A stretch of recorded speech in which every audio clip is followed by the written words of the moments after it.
So bagamat nga po nakuha ng San Miguel Beermen ang panalo kagabi laban sa Meralco Bolts, dahilan para manatiling buhay ang kanilang kampanya sa PBA Commissioner's Cup, ay hindi natin maitatanggi na medyo hindi gaanong kagandahan ang performance na ipinakita ng kanilang import na si Benny Boatwright, kung saan medyo inaalat ito dahil sa 26 na tira niya ay 5 lamang ang pumasok. Kaya naman dahil dyan ay naging prangka na ang head coach na si Leo Austria.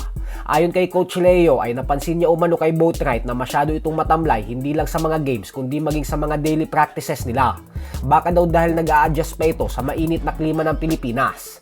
Ganun pa man ay giniit pa rin ni Coach Leo na pagkatapos daw ng pangit na performance ni Boatwright sa game na ito, ay kailangan umano nitong mapagtanto na kailangan niya nang mag-perform at ayusin ang laro niya sa mga susunod na games.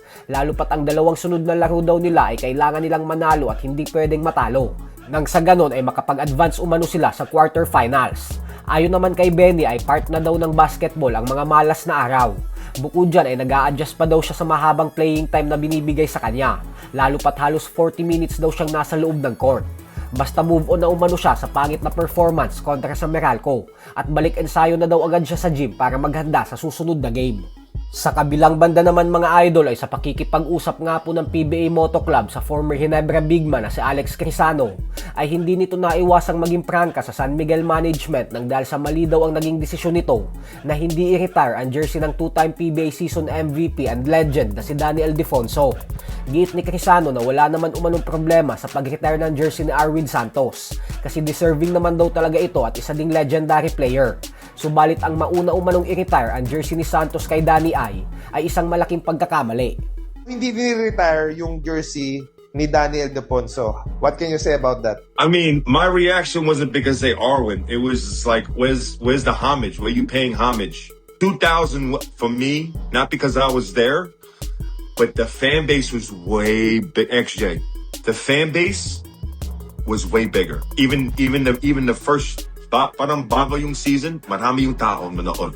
So ano nga reaction mo na hindi pa ni-retire yung jersey? That's wrong. That's wrong. I give it to him. He's a legend, man, and he should.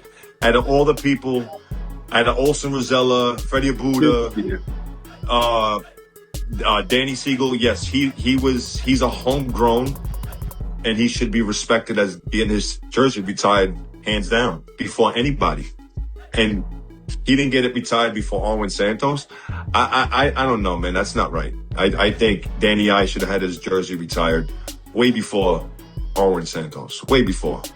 Huwag pong kakalimutang mag-subscribe sa ating pangalawang channel na Sports Talk PH 2.0 dahil ang channel po na ito ay para sa araw-araw na basketball updates. Yung main channel po kasi natin na Sports Talk PH na siyang may 1 million YouTube subscribers ay pang boxing updates po yun.